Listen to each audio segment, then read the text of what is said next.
matanong ko pala, hindi na kayo nagkausap ulit ng mama ni ano? Hindi na. Ano, natawag naman ito. Kumusta naman itong mga bata. Ay, di ba dati kala ko hindi na kumukontak yun? Ay, kumunta kasi siguro napanood na yung mga yung vlog na iba. Ay, ganun. Tapos ngayon kumukontak na sa kanila.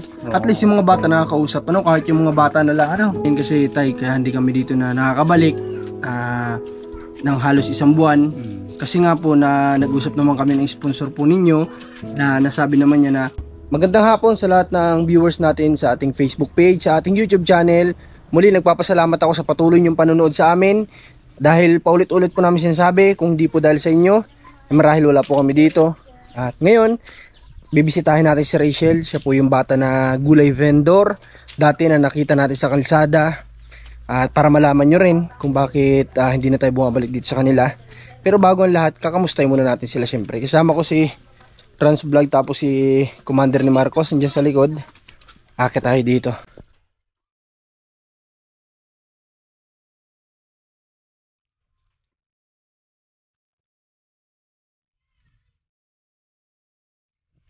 Umulan ba? Oo nga pala, umulan pala kanina, ano?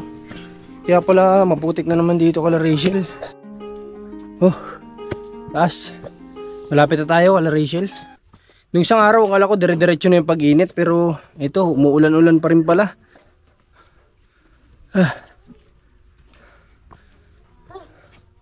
Check natin, parang di pa napalitan yata yung bubong nila. Bagong pawid. Ha? Bagong pawid yung doon. Gandang araw po. Ay grabe, kala ko tapos na itong bahay niyo pagbalik ko. Kamusta po tayo? Okay naman. Ang daming pawid oh. Kaya bumili ako ng isang araw. Ay, grabe. Kamusta po kayo? Ngayon na ulit kami napabisita dito. Sobrang busy po kasi namin. Medyo marami-rami kami inintindi nito mga nakaraang araw. Dito ka tayo, halika. Kamusta po ang buhay nyo? Okay Dito, okay naman. Okay. Ano, may mga kahoy kayo? Saan nyo po gagamitin? Yung dito nga yan sa yung Yung para dito. Tapos yung pawid, dito nyo gagamitin. bakit na nga ako dito? Ikaw din po ang gumagawa? Ba, Gatulog ito. nakakatulong ka na kay papa mo pala, ano? Si Rachel, kamusta ang pag-aaral tayo? Okay naman yung pag-aaral. Dire-diretso naman? Dalaga na si Rachel. Oh, ano? Bilis lang ng ilang... Parang may isang buwan na ba tayo dito hindi nakapunta? Parang may isang buwan na yata tayo, no? Isang buwan lang tayo hindi dito nakapunta. Iba na agad, ibang-iba na yung looks ni Rachel ngayon kumpara nung nakita natin siya sa pagtitinda. Ibang-iba na ngayon. Okay.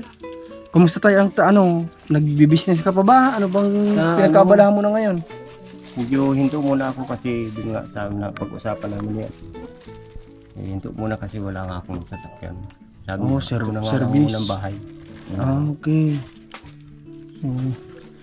Pero si ang inyong sponsor po continuous naman ang inyong communication. Okay naman. So yun. Mabuti na lang dire-diretso din ang nila. Kumbaga simula't-simula na makita sila ng sponsor hanggang ngayon nandiyan dyan at kasama nila sa pag-improve ng kanilang buhay o pag-ayos ng kanilang So tay, matanong ko pala, hindi na kayo nagkausap ulit ng mama ni hindi na. Ano, natawag naman ito. Kumusta naman itong mga bata. Ay, di ba dati kala ko hindi na kumukontak yun? Ay, kumunta kasi siguro napanood na yung mga yung vlog na iba. Ay, ganun. Tapos ngayon kumukontak na sa kanila. At least yung mga bata nakakausap, kahit yung mga bata na lang, kumusta naman yung pag-uusap? Rachel, halika nga. Halika, Rachel. Kamusta yung pag-uusap niya ng mama mo? Nakakausap mo naman? Kumusta naman daw siya? Okay naman daw po siya. Okay naman. Pero wala na talaga siyang planong uuwi, Okay lang yun. Opo. Kumusta yung school mo? Okay lang po. Pinagsisipagan mo pa rin? Opo. Pero hindi ka na ngayon nagtitinda? Hindi na, ayun. Alam nyo mga kalinga po, laki agad ng pinagbago ng ni Rachel. Samantalang dati nung makita natin kahit umuulan, naglalako yung bata, naghahanap buhay, nagdidiskarte. Si tatay nga lang ang problema talaga, service. Kaya na-stop yung paglalako niya ng mga prutas, ng mga gulay. nahinto dahil nga sa service talagang kailangan. Kasi ang hirap naman, nabitbit mo lahat yun. Di ba? Ang hirap, hindi naman pwede. Ba't hindi nyo napag-usapan ng sponsor po ninyo na kahit bisikleta? Ay, hindi na. O talaga ang gusto nyo, motor na talaga, rekta na dun? Oo, gusto niya. May sasakyan na lang din yung gamitin ko kaysa dun sa bike nga na. Kaysa bisikleta, ang mas gusto ng sponsor ninyo motor na. Yun. Siguro pinag-iipunan na, pinaghahandaan. Pinag-iipunan. Kasi syempre, itong bahay po ninyo, syempre, gagastusan din naman, di ba? Pagbili ng mga materyales, yung ito. Akala ko nga, pagbalik ko dito, sabi ko, naku, ang ganda na yata ng bahay nila, Rachel. Akala ko tapos na, medyo nadili lang siguro, pero at least, andito na yung mga gamit. Yun ang mahalaga, di ba, Tay? Yun ang mahalaga. Okay. Mga kalingap, anuhin lang natin kasi, Tay, kaya hindi kami dito na nakakabalik ng halos isang buwan. Kasi nga po, na nag-usap naman kami ng sponsor po ninyo, na nasabi naman niya na siya yung bahala na sa inyo, no? Kaya nga po sabi ko, mukhang okay naman na sila Rachel, si Tatay, sa kanilang sponsors at nangako naman po sponsor na siya na daw ang bahala kasi nga kumbaga sa pag-uusap nila ng mga bata siguro napamahal na rin sa mga bata si Ma'am Margaret, di ba? Napamahal sa mga bata. Kaya nararamdam niya yung awa din siguro sa mga anak ni Tatay. Kaya nagbitaw na siya na po ang bahala dito sa mga ito. At kaya hindi na rin tayo dito madalas na bumibisita at nag-focus muna tayo sa iba kasi alam ko naman na nandyan yung sponsor na umaalalay sa kanila, nakakausap naman nila, di ba Tay? Nakakausap naman halos araw-araw siguro, ano man, at least sa mahalaga ay may tao po na nagmahal at nagmalasakit kala Tatay. Ano Tay? Dahil din yun syempre sa na-vlog natin si Rachel kasi syempre kung hindi naman nakita sa screen si Rachel, di ba? Hindi din naman makita namang ito po yung sinasabi kong purpose ng video. Kagaya nito, nakita si Rachel ng may busilak na puso. Ngayon, nagkakausap na sila, natutulungan na sila na ganito. Yan yung mga purpose ng ganito pong mga video, di ba Tay? Okay. Tay, ngayong araw po ba anong pinagkaabalahan nyo ni Rachel? Ngayon wala kasi hindi naman siya wala silang pasok. Walang pasok. Kasi yung mga guro nila mayroong dayo na laro sa daig. Provincial meet yun provincial meet. Okay, kaya sila naman hindi naman kasali si Rachel Hindi nakasali. Tatay, itong bubong kailan nyo pa inumpisahan na gawin? Nag-umpisa ako dito nung nakaraang araw pa. Bali 2 araw ko siyang ginawa kasi solo lang naman ako. Nung may pasok na itong mga bata, di solo na lang ako. Kaya nung kahapon, ito naman yung kinuha namin. Nagpasama ako dito. Tapos sinakot namin 2 yan, papunta dito sa taas. Ayaw po, grabe. Pati po itong maliit nyo, laki na naitutulong Isipin nyo na mabigat din ang pawid kapag pinagsabay-sabay mo naman yan. Yung niya, 3 piraso lang 3 piraso. Sa akin, 10, 8 piraso. Bakit po tayo hindi na kayo nagkuha ng makakatulong o gagawa dito? Hindi ko na rin kasi kaya ko naman ang gawin. Saka yung mga yung kapatid ko naman, may gawa din naman sila, may trabaho. Yung papa ko naman, may gawa din. Tsaka sa ngayon naman, stop pa naman si Tatay sa pagdi-deliver ng mga prutas gulay. Kaya, kumbaga yung oras, di ba? Sayang naman kung di gagawin na nga lang naman ni Tatay ito. Pero itong mga dingding nyo, anong plano nyo po? Anong ikakabit nyo?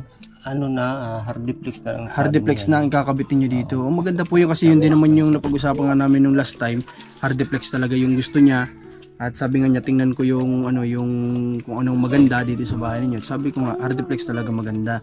Ngayon tayo kung pa rin, mag-contact po kahit si Rachel o kayo sa akin sa Facebook page ko. Tasamahan ko po kayo kung saan mayroong makukunan tayo na medyo low price na kung sakaling meron sila. Malay natin, di ba? At least kahit paano may bibili nyo na yung iba nun nang pwede yung pandagdag sa pagkain o ano man, di ba? Basta may message po kayo sa akin kapag dumating na po yung nyo, na ipadala na po sa inyo ng sponsor yung bibili nyo dito, kontakin nyo po ako at sasamahan ko kayo dun sa Tay? Okay. Kasi nung nakaraan linggo, nagtanong din ako ng hardiplex dito kay Opo. Inaabot po na magkano Tay? 450 yung makapal tapos yung manipis nasa 385. Doon po kahit paano medyo makakalis tayo. Kung pinagsama-sama ni Tatay yung malilis, kung ilang piraso mo yung bibilin, pwede nang ibili ng ng pagkain yon. Sayang naman, di ba Tay? Okay, kasi may kinukunan kami dito since doon kami dati kumukuha talaga. Pinibigyan nila kami ng discount, malaking discount din ang pwedeng makuha natin doon. Ano tatay? Pero sana timing na mayroon stock. Okay. Rachel, halika. Kumusta ang pag-uusap niyo ni Tita Margaret? Okay lang po. Okay naman. Happy ka naman? Opo. Ha? Oo nga, malaki yung ngiti ni Rachel ay talagang happy talaga. Ibang-iba ka na ngayon, Rachel Nagdalaga ka na kaagad. Tas mas nag-blooming pati si Rachel kasi noon nung nakita ko to sa kalsada si Rachel na naglalako, hindi parang medyo matured, mas bumata nga ngayon si Rachel yung itsura niya ngayon, mas lalong bumata. So yun, nakakatuwa pa rin kahit na at least talagang tinuloy po ni Tita Margaret yung sinabi niya na siya na ang bahala dito kala tatay. Talagang tinuloy niya po yun. Hindi yung parang salita lang o ano man. Talagang andun talaga yung gawa. Talagang nakita niyo naman may mga materialis na sila dito na gagamitin para sa bahay nila. Utay-utay lang, ganun talaga. Tapos yung service ni tatay, tinan nyo, provide pa ni Tita Margaret, pinag-iipunan o pinaghahandaan para na sa ganun nga naman mas pabor kay tatay na ang gamit ay motorsiklo kaysa naman bisikleta, di ba tay? Mas malayo kasi mararating ni tatay kung motor ang gamit, di ba? Pwede siyang pumunta sa mga bayan-bayan dito, mga sulok na barangay. Kumusta naman Rachel yung pagiging ate sa mga kapatid? Okay lang po. Okay pa rin? Opo. Kumusta yung minsan ba nag-away-away kayo? Minsan lang po. Hindi naman mawawala sa magkakapatid yan, di ba Rachel? Talagang gano'n. Tapos si tawa, inaaway mo ba si ate mo? Hindi. Si ate nang aaway sa'yo? Hindi po. Okay. Makulit. Ha? Dalawa makulit. Yeah, makulit. Hindi mo Rachel na-miss yung paglako, hindi mo na na-miss. Hindi na. Pero pumupunta ka pa sa lola mo. Opo. Okay. So ngayon tayo, may dala kami dito kung kaunting pasalubong lang. Ito kaunting pasalubong. Salamat po. Kaunting blessing lang. At sabi ko nga, bibisita tayo doon kahit papaano at may dala tayong kahit kaunting pasalubong sa mga bata. Okay. So ngayon po tatay ay pupunta na din kami, kinamusta ko lang kayo at tinignan ko nga lang, kala ko niyari na po yung inyong tahanan. Okay tay. Sige po, kayo nang bahala, pero tayo Rachel. Sige, abutin mo yung pag-aaral mo. Ikaw din to ha. Sa araw Abutihin ang pag-aaral. kami ng Sabang, tinuro sa akin yung tinitirhan nyo ito. Hindi. Saan yun? Sa may cake. Dito sa cake shop? Hindi mo kami doon nakatira. Shop lang yun. Okay. So, sige ha. Ingat kayo, pupunta na rin kami. Tay? Sige po tay. Sige po.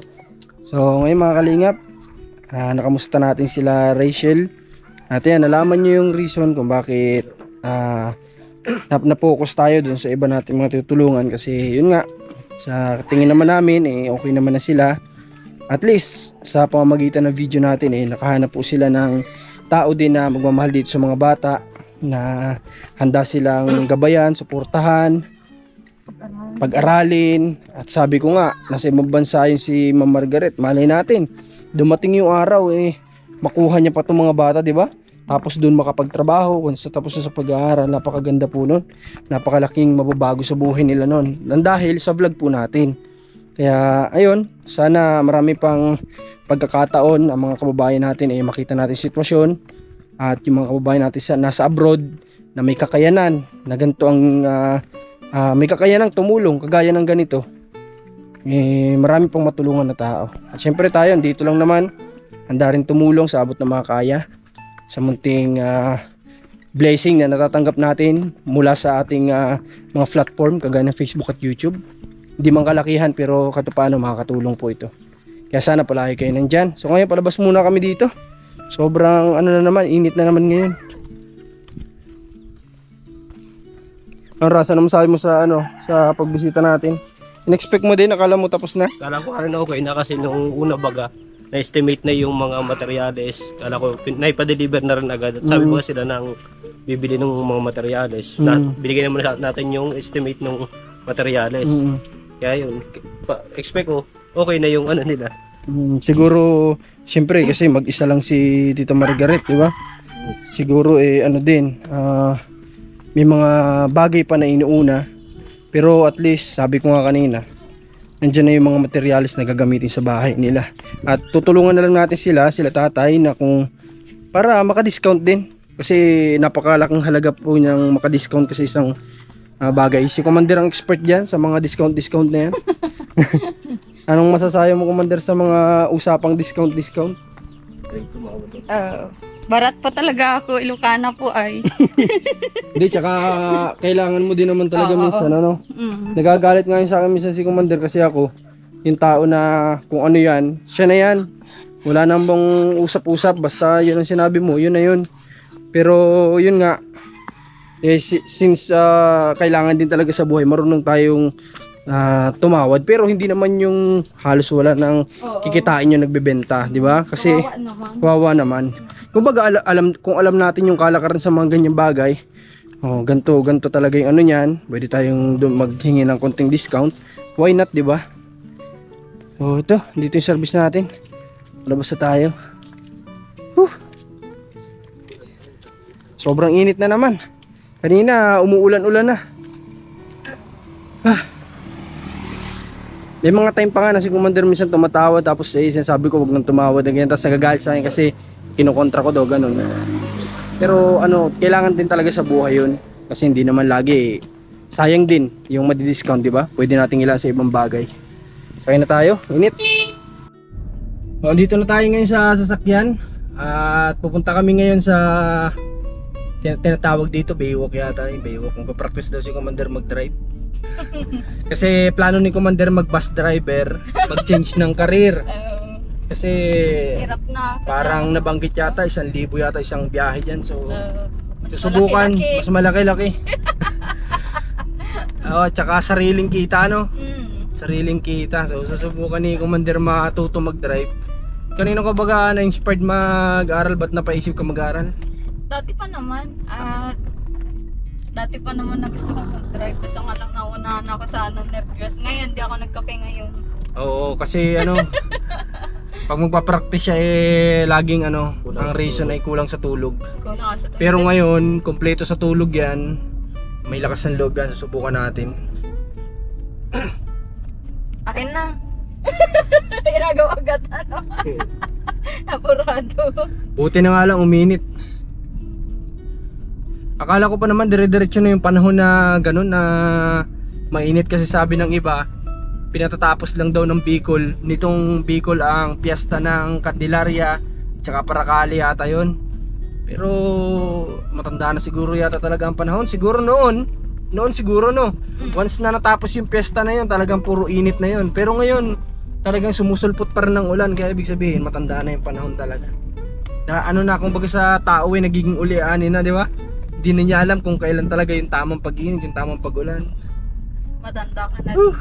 Tanda na rin tayo.